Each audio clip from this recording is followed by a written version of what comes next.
Barcelona Catalan separatist leader Carles Puigdemont called Saturday for peaceful resistance to direct rule by Madrid, a day after Spain's central government fired him and dissolved his government in response to Catalonia's unilateral declaration of independence. The Madrid government, meanwhile, began implementing its administrative takeover of Catalonia, the first such imposition of direct central rule in a Spanish region since the advent of democracy nearly 40 years ago. Mr. Puigdemont, in a brief pre-recorded statement shown on Catalan public TV, called for resistance to Spanish Prime Minister Mariano Rajoy's directives, but offered no specifics about his own situation. It's very clear that the best form of defending gains made up until now is democratic opposition to Article 155, Mr. Puigdemont said, referring to the constitutional provision that Madrid invoked in response to the region's independence drive. The article gives the Spanish central government the authority to strip a region of its autonomous powers in the event of a serious breach of law.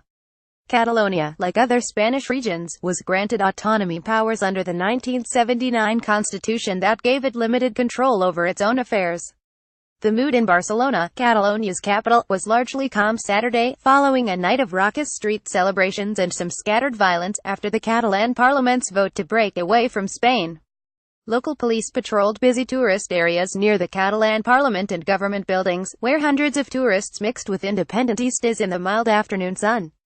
In Madrid, thousands flooded a central plaza for a pro-unity rally, waving Spanish flags and chanting that Spain must remain undivided. There were shows of anti-secessionist sentiment in Barcelona, too, though on a relatively small scale. "Long live Spain," a man in a red shirt and bike shorts shouted as he pushed his bicycle past a crowd in front of the main Catalan administrative building.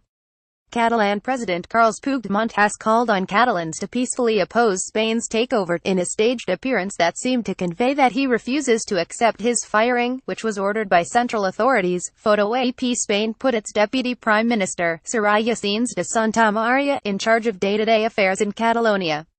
She has been a forceful advocate of the central government's stance that Catalan separatists acted illegally and that the independence votes, both in Parliament on Friday and a referendum held on October 1, are invalid. There was widespread uncertainty over how the Spanish takeover will play out. The start of the work week on Monday will yield clues as to how the region's 200,000 civil servants will respond. Some have already declared they will not obey directives from the central government. People watch Catalan President Carles Puigdemont speaks during a statement at the Palau Generalitat in Barcelona, Saturday, October 28, 2017. The Spanish government announced an unprecedented plan Saturday to sack Catalonia's separatist leaders, install its own people in their place and call a new regional election, using previously untapped constitutional powers to take control of the prosperous region that is threatening to secede. AP Photo Santi Palacios. One of Catalonia's largest unions, has called a 10-day general strike starting Monday in support of independence.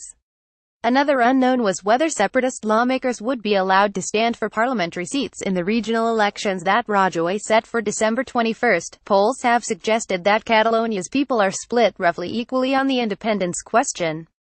The separatist side overwhelmingly prevailed in the October 1 referendum, but less than half the electorate voted after the central government urged people to shun the balloting. Those opposing independence also boycotted Friday's parliamentary vote. Pro-independence politicians struck a defiant tone Saturday. Albino Dantifachin of the secessionist Podemos party suggested in an interview on Catalan radio that the independence camp would refuse to take part in the Spanish-mandated balloting. On the anti-secession side, the head of the Ciudadanos party in Catalonia, Albert Rivera, urged backers to take part in the December 21 vote. "We had a sad day yesterday, but we also saw the application of the law and the constitution," he said. "Our country is headed in the right direction."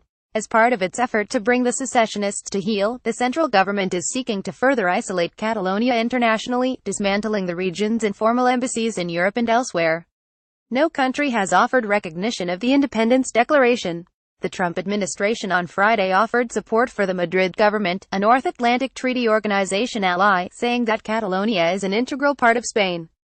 Europe, too, has sharply rejected the independence declaration. The European Commission's president, Jean-Claude Juncker, called Saturday for respect for Spain's constitutional order. 24 hours after the parliament's independence vote, secessionists were still expressing happiness, but said they didn't know what might happen next. "No one knows," said Pilar Moore, 70. "This is a hard time. Her father, a Republican, had been jailed in France under dictator Gen.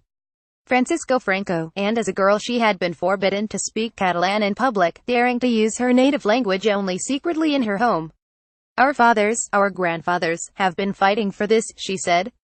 "We endure." Barcelona street vendor José Manuel went about his business as usual, selling magazines, selfie sticks and hats to passing tourists, an endeavor that earns him €450, or about $520 a month.